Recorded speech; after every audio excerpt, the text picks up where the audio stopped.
Présidentielle 2025, la caution à 50 millions du SDF fait débat. L'arène politique camerounaise est en ébullition.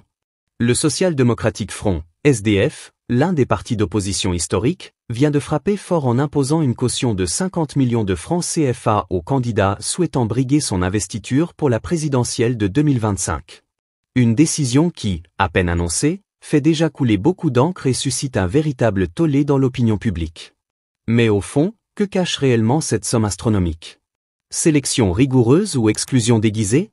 Stratégie politique ou simple quête de financement pour un parti qui peine à se relever? Autant de questions qui méritent qu'on s'y attarde.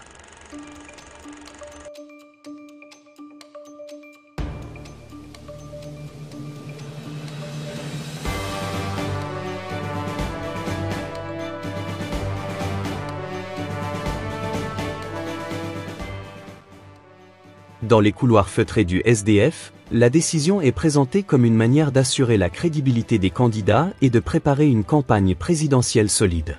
L'honorable Joshua Ozi, actuel président du parti, insiste sur le fait qu'il s'agit d'un processus transparent visant à sélectionner des leaders capables de porter haut les couleurs du parti. Mais pour certains observateurs, ce montant ressemble davantage à une barrière infranchissable qu'à un simple critère de sélection. D'ailleurs, Célestin Djamène, ancien cadre du SDF, ne mâche pas ses mots. Dans une déclaration enflammée, il qualifie cette mesure d'escroquerie politique et réclame même une intervention judiciaire. Pour lui, il est inadmissible qu'un parti se réclamant du peuple impose un tel montant, alors que nombre de Camerounais peinent à joindre les deux bouts. Vous êtes sur City. Si l'intelligence et le leadership politique étaient liés à l'argent, des figures historiques comme Thomas Sankara, Nelson Mandela ou même ni John Fru Ndi n'auraient jamais marqué l'histoire. Une phrase qui résonne avec force auprès d'une partie de l'opinion publique, qui voit dans cette caution une manière d'écarter les candidats modestes et de réserver la politique aux élites financières. D'ailleurs, la comparaison ne s'arrête pas là. Djamène pousse la réflexion plus loin en ironisant sur le fait que, si l'argent était le seul critère pour diriger un pays, autant confier directement le pouvoir à Elon Musk, Bill Gates ou encore Bernard Arnault. Un tacle qui fait sourire, mais qui met aussi en lumière un problème de fond, la place de l'argent dans la démocratie camerounaise. En coulisses, certains cadres du SDF tentent d'apaiser les tensions. Selon eux, cette mesure n'est pas une barrière, mais plutôt une façon de s'assurer que les candidats ont les moyens de mener une campagne présidentielle sérieuse. Car soyons honnêtes, une élection au Cameroun, ça coûte cher. Affiches, meetings, déplacements. Une campagne électorale nécessite des ressources importantes, et le parti veut éviter de soutenir un candidat incapable de tenir la route face aux mastodontes de la scène politique. Vous êtes sur City. Vous êtes sur City. Mais cette justification peine à convaincre tout le monde. Pour certains analystes, cette décision pourrait fragiliser davantage le SDF, un parti déjà en perte de vitesse après la disparition de son fondateur, ni John Fru Ndi.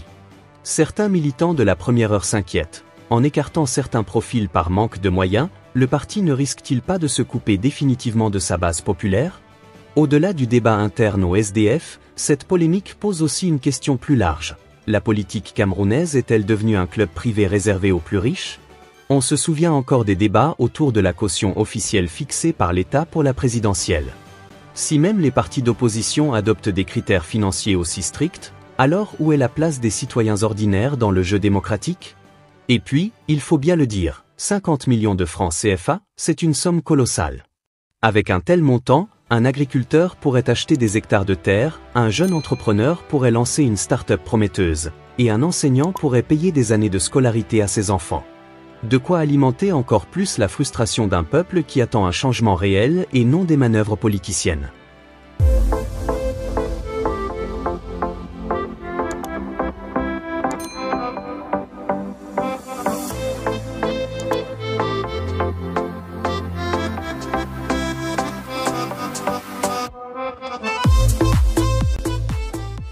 En attendant, la date limite du 8 février 2025 approche à grands pas, et il sera intéressant d'observer combien de candidats se présenteront malgré cette contrainte financière.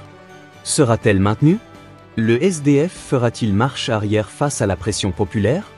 En politique, comme dit un vieux proverbe africain, celui qui veut traverser la rivière avec un crocodile doit s'assurer d'abord qu'il n'a pas faim. Affaire à suivre? Et vous, qu'en pensez-vous? Cette caution de 50 millions francs CFA est-elle une nécessité pour garantir un candidat sérieux ou une manœuvre pour verrouiller le jeu politique? Débattons en commentaire. Abonnez-vous à CTV pour ne rien manquer des grands dossiers de l'actualité politique camerounaise.